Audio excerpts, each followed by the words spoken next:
Hello, BookTube, and welcome back to our read-along of Frank Herbert's masterpiece, Dune. We are going chapter by chapter in a book with no chapters. We're going chapter by chapter.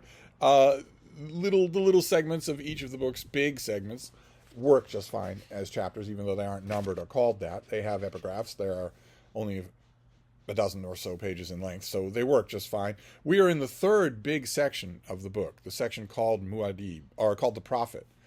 And that is called that because of a character named Muad'Dib. The larger powers that be in the Imperium, in the Empire, among the noble houses, especially among House Harkonnen, the evil villains of the piece, have become aware of the fact that on the desert planet Dune there is a new religion. A messianic religion sweeping the Pan and Graben, sweeping the towns and the outposts, following a religious leader called Muad'Dib. What those people don't know is what we do know as readers of the book, which is that Muad'Dib is Paul Atreides, the son and heir of the murdered Duke Leto Atreides and the heir to House Atreides, which was destroyed by House Harkonnen with the help of the Emperor. So the heir to that house is alive and out and about and very much wants vengeance, as you would expect.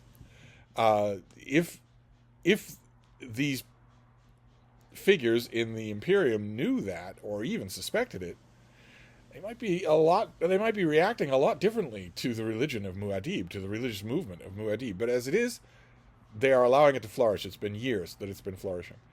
And at the heart of that movement is young Paul Atreides, he and his mother Jessica have worked their way into the society of the Fremen, the wild warrior people of the deserts of the planet Dune. They've learned their ways and been accepted by them, but they aren't completely initiated. Paul himself is not completely initiated. He is not able to say, I am a Fremen, because he has not ridden a worm. The spice melange on the planet Dune is guarded by gigantic, ferocious sandworms. And unbeknownst to anyone outside of Fremen society, the Fremen have learned long since how to not only summon worms, but ride them across great stretches of desert where no other kind of transportation will work.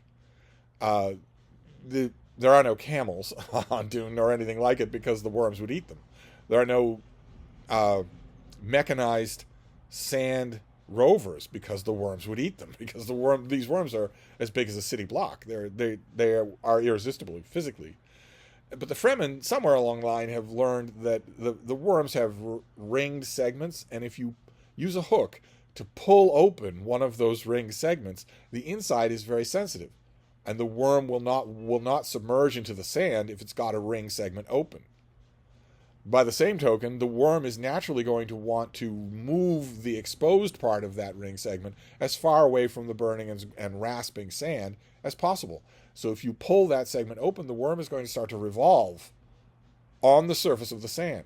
So if you have a bunch of people pulling that ring segment open, eventually the worm is going to revolve them all onto its back, and you will be able to ride this thing. This is what the Fremen refer to as when we've seen references in this book to a 20-thumper journey. The Fremen use a mechanical device that thumps rhythmically on the sand, guaranteed to attract a worm. And then when the worm comes, they hook the segments and ride the worm for the whole length of time until it becomes exhausted. And once a giant worm is exhausted by all of this traveling at speed on the surface of the sand, when you release it, it will not be energetic enough to turn and attack you. It will instead go right into the sand to sulk and recover. Then you set another thumper and call another worm. So you can imagine what a 20-thumper journey would be. It's a long, long stretch. And Paul has never done this. He's been instructed in it by Stilgar, the leader of the Fremen, but he has never done it himself. It's an initiation ritual. And in this chapter that we're reading today, he does it. The chapter once again starts off with an excerpt from a book by Princess Irulan, who seems never to not write books. This one is called Muad'Dib, The Religious Issues, because apparently she wrote a book about every aspect of Muad'Dib. We're going to meet her. We're going to find out a lot more about this, but right now she is an extremely regular presence in this book, even though we've never met her.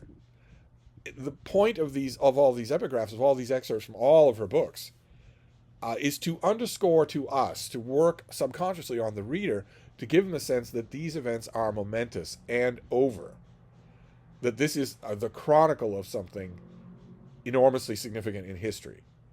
Because this Muad'Dib figure has had books and books and books written about him. It's true that at this point it looks like most of those books were written by one person.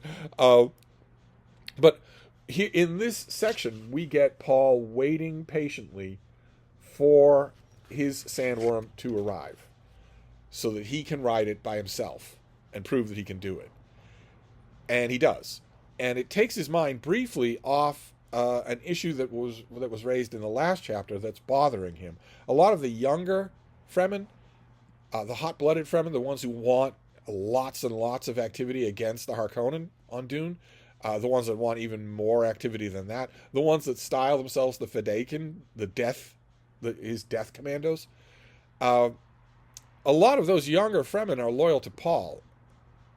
And Fremen society has a custom that when someone commands that kind of loyalty, he calls out the leader and kills him in combat to show that he is the strongest person.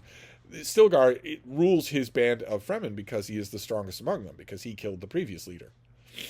That custom is a little bit of a courtesy at this point. Stilgar admits right away, chapters ago, he admits immediately that Jessica, Paul's mother, could easily defeat him in single combat. And Paul can too. And he knows this. They know the weirding way. They know all sorts of stylized unarmed combat that the Fremen don't know. And Jessica has been trained in Bene Gesserit unarmed combat for a whole of her life. Paul has been trained in the martial arts, knives, spears, unarmed combat for the whole of his life as well. So Stilgar knows that he is ruling by a tissue of a courtesy, but these younger Fremen want action. They want, once Paul is actually a Fremen, once he has ridden a sandworm, they want him to call out Stilgar and kill him in single combat in the ritual that they have aligned for that. And Stilgar knows this. He knows that this kind of call is murmuring around the outskirts of every gathering. So while this whole victory is taking place with Paul successfully riding a sandworm, he's thinking about this subject, and so is Stilgar. Stilgar actually says to him, once the triumph has happened, once Paul has actually ridden the worm, Stilgar says to him, well, you know, I know that it's nothing personal. I had nothing personal against the man that I killed. And Paul doesn't say much because he is planning to start new traditions among the Fremen. It is, as Jessica points out, extremely wasteful. Among other things, it's extremely wasteful to kill Stilgar. The tribe needs all its strength against the Harkonnen, is the idea that she, and especially Paul, want to put forward. But as he's thinking about these things, and as the worm is, muttering and going back into the sand and whatnot, the Fremen that he's with spot a craft in the distance, an aircraft. They don't know what it is, and they know that from this distance, the craft can't possibly know that it's anything more than a worm. It can't possibly spot people. That's how big these things are. So Paul decides to table the whole question for the moment and instead lay a trap. They are all assuming that this craft is smugglers. And Paul wants to continue to teach them, that they can't fly over the Fremen world with impunity. So let's set a trap for them, kill them, take their equipment. We've done this many, many times before. And that's how the chapter ends, with the Fremen getting about that business. And any of you who know this book, or any of the movie or TV adaptations of it, will know the famous scene that's coming, because it is smugglers, but not just any smugglers. We're going to get to that in the next chapter. So we will reconvene then, and I will see you shortly. Thank you, BookTube.